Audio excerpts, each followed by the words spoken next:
ایمان اور یقین حاصل ہو تو پھر دعا کریں اللہ اس پر استقامت عطا فرمائے، پھر اس پہ ڈٹ جائے۔ نبی پاک صلی اللہ علیہ وسلم نے فرمایا میں اس بات کا خوف نہیں کرتا کہ میری امت کمزور ہو جائے گی، اس بات کا ڈر نہیں کہ پیسے ختم ہو جائیں گے، نہ یہ خوف ہے کہ بھوکی مرے گی۔ حضور کس بات کا خوف ہے؟ تو نبی پاک نے فرمایا خوف یہ ہے کہ ان کا یقین کمزور ہو جائے گا۔ یاد رکھیں اگر اعتبار نہ ہو تو گھر نہیں چلتا، تو اگر اللہ رسول پر یقین کامل نہ ہو تو پھر بندہ مسجد نہیں آ سکتا، پھر اس کا دین نہیں چلتا، پھر اس کے لیے مشکل ہے نماز، پھر اس کے لیے مشکل ہے راہ خدا میں خرچ کرنا۔ میرے نبی پاک نے فرمایا یوں نہ کہا کر کہ یا اللہ چاہے تو دے چاہے تو نہ دے، جب مالک سے مانگ تو کہا کر یا اللہ تجھی سے مانگنا ہے، میں لے کے اٹھوں گا، تو مجھے دے گا۔ فرمایا جتنا تیرا یقین کامل ہوگا اتنا ہی اللہ تجھے جھولی بھر کے عطا فرمائے گا۔ کمزور سا مسلمان، لڑکھڑاتا سا مسلمان دیکھتا ہوں کرتا ہوں، اور یہ بھی نہ دیکھا کریں بھائی ایمان یقین کو استقامت کے درجے پہ لیں، یہ نہ دیکھا کریں کہ وہ کیسے دے گا، وہ کسی وسیلے کا محتاج نہیں ہے، وسیلے کو پسند کرتا ہے، پر وسیلے کا محتاج وہ بغیر وسیلے کے بھی دے دیتا ہے۔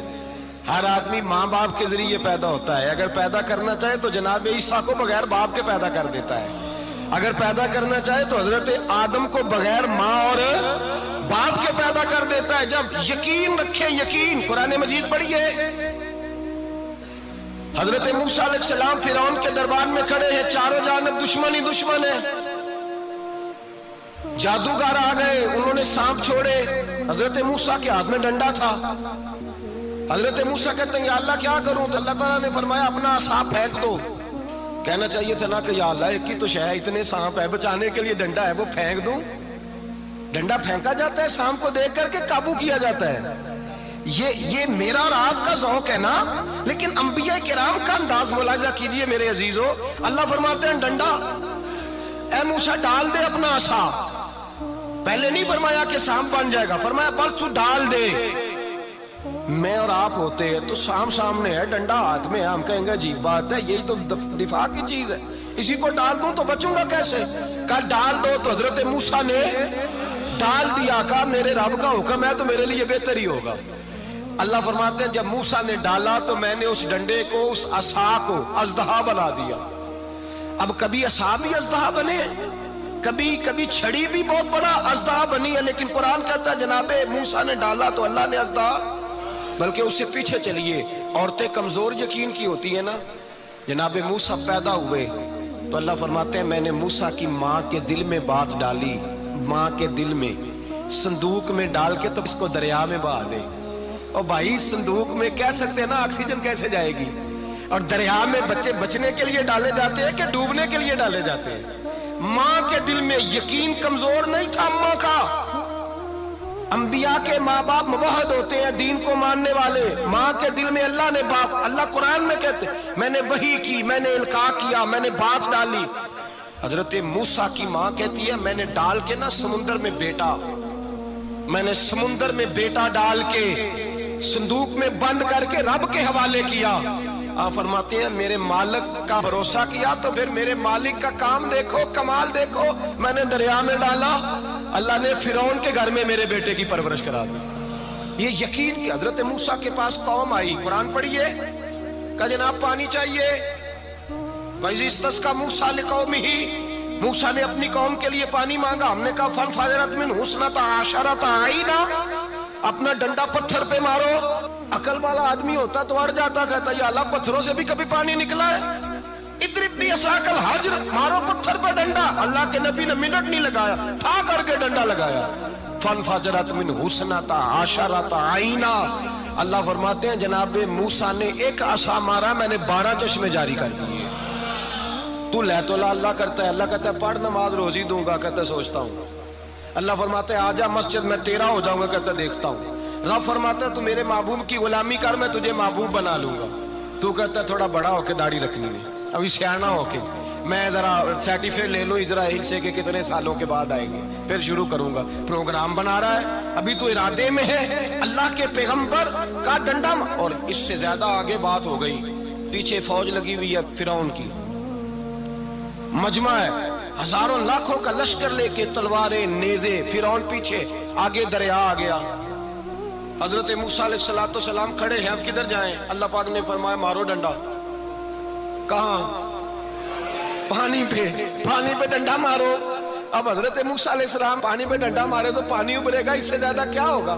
پہلے پتھر پہ ڈنڈا مروایا تو پانی نکلا، اب پانی پہ ڈنڈا مروایا، فَإِذْ فَرَقْنَا بِكُمُ الْبَحْرَ فَأَنْجَيْنَاكُمْ وَأَغْرَقْنَا آلَ فِرْعَوْنَ۔ اللہ فرماتے ہیں موسیٰ نے پانی پہ ڈنڈا مارا تو میں نے پانی میں رستے بنا دیے۔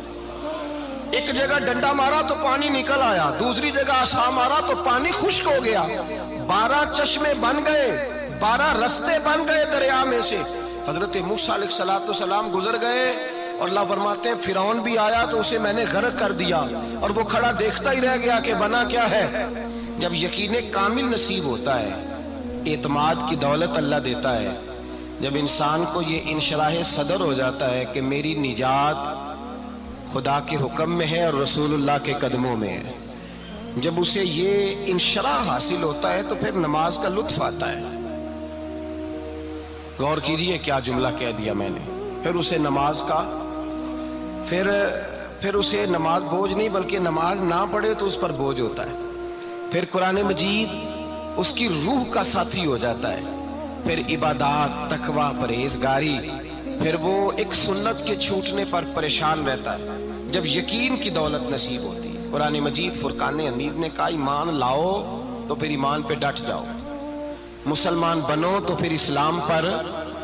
پھر یہ جو کمزوری ہے نا، یہ دیکھتے ہیں، کرتے ہیں، چلتے ہیں، ابھی کل ابھی پرسوں بہانے ہیلے، ابھی میں نماز شروع کرتا ہوں دیکھتا ہوں لا الہ الا اللہ محمد الرسول اللہ صلی اللہ علیہ، جب کسی نے کلمہ پڑھا تو اس پر پورا دین ضروری ہے، پورا۔ اب وہ یہ نہیں کہہ سکتا کہ تھوڑا تھوڑا کر کے آؤں گا۔ یقین کی دولت نعمت ہے۔ اللہ پاک قرآن مجید میں فرماتے ہیں ان الذین قالوا ربنا اللہ ثم استقاموا، جنہوں نے کہا کہ اللہ ہمارا رب ہے اور پھر وہ اس پر ڈٹ گئے، پھر اس پر وہ کہا تو ڈٹ گئے، کھڑے ہو گئے، نہیں اللہ ہی رب ہے، اللہ ہی دینے والا، اللہ ہی مالک، اللہ ہی ہمارا رازق ہے، رب ہی ہمارا سب کچھ۔ جب ڈٹ گئے تو فرمایا تتنزل علیہم الملائکہ، پھر میں ان کی مدد کے لیے آسمان سے فرشتوں کا نزول فرمایا کرتا ہوں۔ فرشتے کیا کہتے ہیں؟ اللہ تخافوا ولا تحزنوا، غم نہ کرنا، خوف نہ کھانا، وابشروا بالجنۃ التی کنتم توعدون، ہم تو تمہیں اللہ تبارک و تعالیٰ کی اس جنت کی خوشخبری دینے آئے ہیں جس کا رب نے تمہارے ساتھ وعدہ کیا ہوا ہے۔ پھر فرشتوں کا نزول ہوتا ہے، لیکن شرط کیا ہے کہ ایمان لائے، اور پھر ایمان پر پھر یہ نہ سوچے کہ وہ کس طرح دے گا، وہ کیسے عطا کرے گا، وہ میری مدد کس طرح کرے گا، نظام کیسے چلے، ڈٹ جائے، کہے میرے اللہ کا حکم ہے تو میں نے حلال ہی کھانا ہے، میرے رب کا حکم ہے تو میں نے تھوڑے پہ ہی گزارا کرنا ہے، میرے مالک کا حکم ہے تو میں نے اپنی جیب دیکھنی یا دوسرے کی نہیں دیکھنی، میرے رب کا حکم ہے تو میں نے اس کی اطاعت میں رہنا۔ جب ڈٹ جائے گا اللہ کے احکامات پر، جب ڈٹ جائے گا تو اللہ فرماتا ہے پھر میں تیری مدد کے لیے فرشتوں کا نزول کروں گا۔